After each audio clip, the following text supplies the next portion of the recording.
2021년 9월 1일 수요일입니다. 9월의 첫날 아침에 함께 하신 분들 환영합니다. 기도하시고 시작하겠습니다. 하나님, 새로운 달을 또 새로운 계절을 우리에게 허락하셔서 감사합니다. 아침 저녁으로 불어오는 바람 가운데에서 하나님께서 이 세상의 역사와 또 자연의 변화에 여전히 주인이 되심을 우리가 느끼고 있습니다. 주께서 삶에 얼마나 귀한 분이시며 우리의 운명을 주관하실 수 있는 분이심을 이 아침에 다시 한번 깨닫습니다. 하나님, 우리의 살아갈 길들을 인도하시고 우리의 나아갈 방향을 우리에게 보여주시옵소서. 주께서만이 삶을 온전케 하실 수 있습니다. 가장 선한 것이 우리의 주어진 시간 가운데 어떠한 것들로 채워야 할지를 가장 잘 알고 계십니다. 주님, 이 시간들 가운데에 세미한 음성으로 말씀하여 주시고 우리가 그것들을 받아서 실천하는 생애가 될 수 있도록 이 시간 역사하여 주시옵소서. 은혜로우신 예수 그리스도의 이름으로 기도합니다. 아멘. 기간제 및 단시간 근로자 보호 등에 관한 법률이 지난 2006년부터 한국에서 시행되어져 왔습니다. 이 법의 취지는 5명 이상을 고용한 사업장에서 계약직으로 근무하는 근로자들이 2년이 지나면 자동으로 정규직으로 전환하는 내용을 주 내용으로 담고 있습니다. 예외 조항이 있기도 했지만 이 법안이 가진 기본적인 취지는 계약직 노동자가 동일한 노동을 하면서도 정규직의 대우를 오랫동안 받지 못하는 불합리한 문제를 해결하기 위한 것이었습니다. 일정한 시간 동안 자신의 능력과 가치를 회사에 입증하면 정규직으로서 합당한 대우를 받게 한다는 것이었습니다. 그런데 이 법안이 발효되고 2년이 지난 시점인 2008년도부터 문제가 나타나기 시작했습니다. 그것은 회사가 2년간 계약직으로 근무한 사람을 정규직으로 전환하지 않고 계약을 종료하고 해고하는 경우들이 생긴 것입니다. 노동자의 입장에서는 계약직으로나마 계속 일을 하면서 돈을 벌고 싶어도 회사에서 내쫓는 상황이 벌어졌고, 회사 입장에서도 이 사람을 계속 숙련된 노동자로서 사용하고 싶지만 정규직으로 전환하는 데 드는 비용이 발생하게 돼서 더 이상 이 사람과 함께 할 수 없는 입장이 된 것입니다. 이미 손발을 맞춘 숙련된 인원이 아쉬웠지만 어쩔 수 없이 법 때문에 있던 사람을 내보내고 새로운 사람과 다시 2년짜리 계약을 맺게 된 것입니다. 이것은 법의 사각지대였습니다. 좋은 취지로 이 법이 발효되었지만은 사실상 회사와 노동자 모두에게 유익하지 않은 일들이 일부지만 벌어지게 되었던 것입니다. 이후에 이 문제를 비롯해서 여러 가지 부족한 점들은 수차례의 개정을 통해서 현실적으로 개정된 것으로 알고 있습니다. 우리가 사는 이 세상에서 때로 선의로 마련한 제도가 악용되는 경우들이 있습니다. 인간이 죄 가운데 살아가는 악한 본성 때문에 사람들은 할 수만 있으면 제도나 법의 빈틈을 노리는 경우들이 많습니다. 예수님 시대의 안식일이 그러했습니다. 이 아름다운 축복의 선물을 품은 이 날이 사람들에게 주어진 본래의 취지와 달리 이것이 훼손되고 심지어 사람들에게 족쇄로까지 작용하게 되었던 것입니다. 오늘의 주제는 섬김을 통해 하나님의 안식일을 높임입니다. 신약시대 종교 지도자들은 안식일을 지키는 일을 매우 엄격하게 관리하였습니다. 그 당시에는 이 안식일을 거룩하게 지키기 위하여 수십 가지의 금지법과 규칙들이 존재했습니다. 그 금지법에 포함된 내용들은 다음과 같았습니다. 무엇이든지 묻거나 풀지 말 것, 불을 끄지 말 것, 물건을 개인적인 장소에서 공공장소로 옮기지 말 것, 그리고 공공장소에서 정해진 거리 이상으로 물건을 옮기지 말 것. 심지어는 일정한 거리 이상을 여행할 수도 없고 삶에 대한 지금 우리가 들으면은 이상할 만큼의 세세한 규정들이 안식일과 관련되어져서 대단히 많이 있었습니다.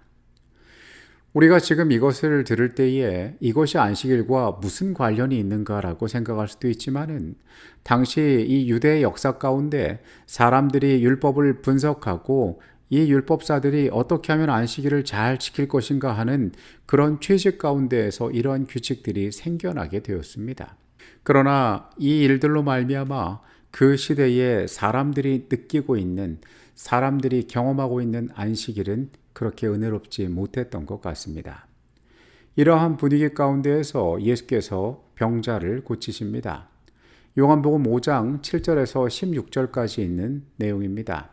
병자가 대답하되 주여 물이 움직일 때에 나를 못에 넣어주는 사람이 없어 내가 가는 동안에 다른 사람이 먼저 내려가나이다.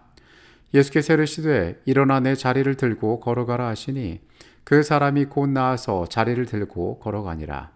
이날은 안식일이니 유대인들이 병 나은 사람에게 이르되 안식일인데 내가 자리를 들고 가는 것이 옳지 아니하니라.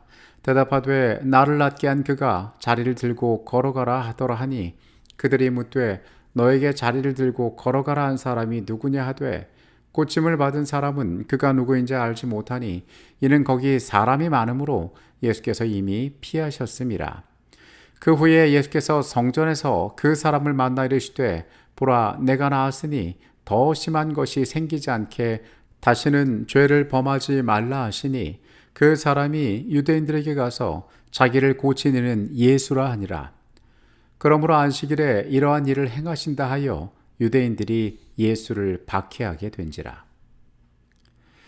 예수님께서 아픈 사람을 고치셨습니다. 베데스다 못가에서 물에 들어가지 못하여 자신의 기회를 얻지 못하던 자를 일으키셨습니다. 그가 누워있던 자리를 들고 일어나 걸어갔습니다. 그런데 그날이 안식일이었습니다. 사람들은 그가 자리를 들고 가는 것을 보고 왜 안식일을 범하느냐고 지적했고 그 사람은 나를 낫게 하니가 그렇게 했다고, 그리고 후에 그가 예수임을 알고 예수가 내게 그렇게 했다라고 말했습니다. 이 가운데에 대단히 중요한 사실은 이 고침을 받지 못한 사람이 질병으로부터 자유를 얻게 되었다는 것입니다. 예수님께서 행하신 위대한 기적이 사람들의 주목을 끌어야 했는데도 불구하고 오늘 이 가운데 사람들의 주목을 끈 것은 그 기적이 아니라 이 사람이 안식일을 어기는 행위를 했고 그것을 지시한 이가 예수님이었다는 사실입니다. 그래서 예수님께서 이 안식일을 파괴하는 행위를 했다고 유대인들은 예수님을 비난하기 시작했습니다. 시대의 소망의 내용입니다. 바리새인들을 향하여 안식일에 선을 행하는 것과 악을 행하는 것, 생명을 구하는 것과 죽이는 것 어느 것이 옳으냐고 질문하면서 예수께서는 그들의 사악한 목적을 들이대셨다. 예수께서는 생명을 구하며 사람들에게 행복을 주시는 반면에 그들은 심한 증오심을 가지고 그분의 생명을 노리고 있었다. 안식일에 예수께서 행하신 대로 고통당하는 자들을 고치는 것보다 그들이 하려고 계획하고 있는 대로 사람을 죽이는 것이 더 나았는가? 하나님의 성일에 모든 사람에게 인자한 행실로 표현되는 사랑을 나타내는 것보다 마음의 사리를 품는 것이 더 의로웠는가? 예수께서는 손이 마른 자를 고치심으로써 유대인의 관습을 정죄하셨고 넷째 계명을 하나님께서 주신 그 본연의 모습대로 달리셨다. 예수께서는 안식일에 선을 행하는 것이 옳으니라고 선언하셨다. 그리스도께서 유대인들의 무의미한 제한을 쓸어버림으로 안식일을 존귀하게 하신 반면에 예수께 대하여 불평의 말을 하던 자들은 하나님의 성의를 더럽히고 있었다. 마가복음 2장에서 예수님께서는 그 자신이 안식일의 주인이 되신다라고 말씀하십니다. 그리고 이 안식일에 그분께서 어떠한 일을 행해야 하는지, 그리고 사람들에게 무엇이 참된 안식일의 정신의 구현인지를 보여주셨습니다. 그러나 그 당시 종교 지도자들은 자신들이 만들어낸 규례를 지켜내기에만 급급했습니다. 사실 그 규례들은 안식일의 참다운 정신을 위하여 처음 사람들이 생각했음에도 불구하고 말입니다. 오늘 우리는 우리 시대의 안식일을 생각해 봅니다. 우리 시대의 안식일이 어쩌면 당시 이 수많은 규례들과 같이 잘못된 질서와 방법들로 채워지고 있지 않은지 생각해 봅니다. 예수님께서 우리에게 나타내 보이려고 하셨던 이 안식일의 정신이 우리 가운데 드러나는 참다운 일에 대하여 생각해 보아야 합니다. 이사야 58장의 내용은 우리에게서 참다운 안식일의 정신에 대하여 이야기하고 있습니다. 내게 선할 자들이 오래 황폐된 곳들을 다시 세울 것이며 너는 역대에 파괴된 기초를 쌓으리니 너를 일컬어 무너진 데를 보수하는 자라 할 것이며 길을 수축하여 거할 곳이 되게 하는 자라 하리라. 만일 안식일에 내 발을 금하여 내 성일에 오락을 행하지 아니하고 안식일을 일컬어 즐거운 날이라 여호와의 성일을 존귀한 날이라 하여 이를 존귀하게 여기고 내 길로 행하지 아니하며 내 오락을 구하지 아니하며 사사로운 말을 하지 아니하면 내가 여호와 안에서 즐거움을 얻을 것이라. 내가 너를 땅의 높은 곳에 올리고 내 조상 야곱의 기업으로 기르리라. 여호와의 입의 말이니라. 하나님께서는 그 마음이 담겨 있지 않는 형식적인 예배를 원하지 않으십니다. 하나님께서는 세상의 백성들이 압박당하고 소외당하는 사람들을 돕는 모습을 이 땅에서 보기를 원하십니다. 이사야서 58장 13절 14절 말씀에서는 이 사실을 분명하게 이야기하고 있습니다. 우리가 안식일에 우리 스스로의 만족과 쾌락을 위해 오락을 행하는 것은 안식일을 범하는 것과 마찬가지입니다. 안식일에 사적인 이익을 추구하는 것은 하나님의 계획대로 이상적인 안식일을 추구하는 모습이 아닙니다.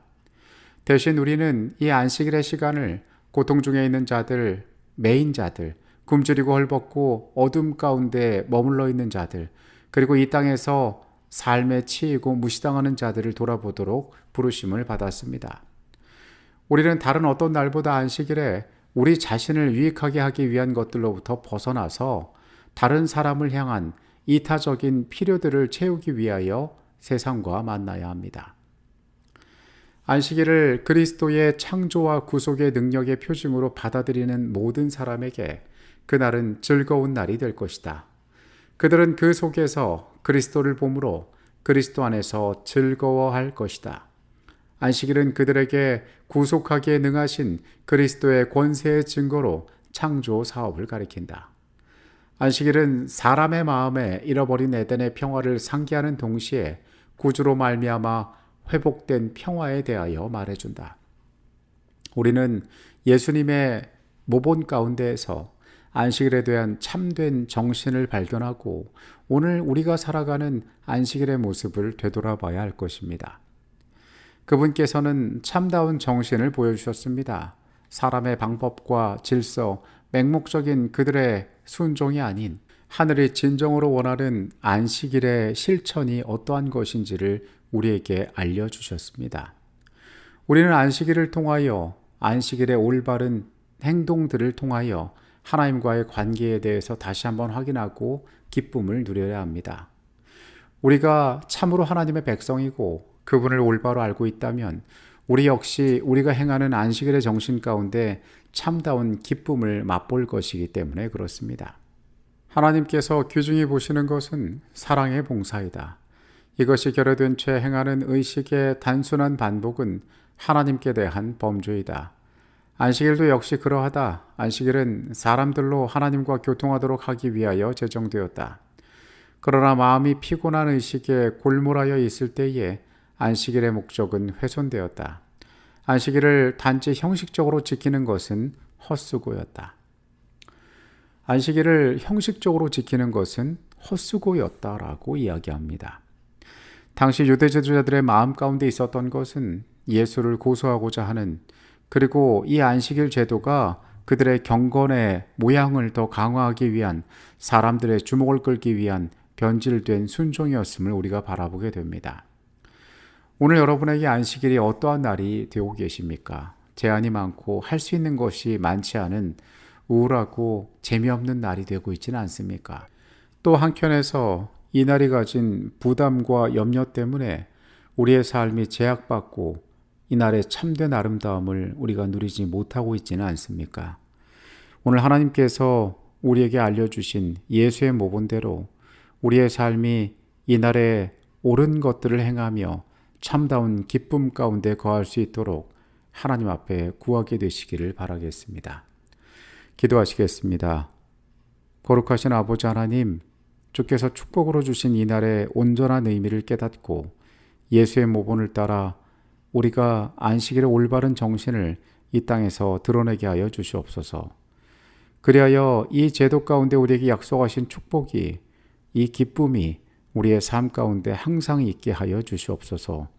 이 하루의 삶도 주님께 맡깁니다. 거룩하신 예수 그리스도의 이름으로 기도합니다. 아멘.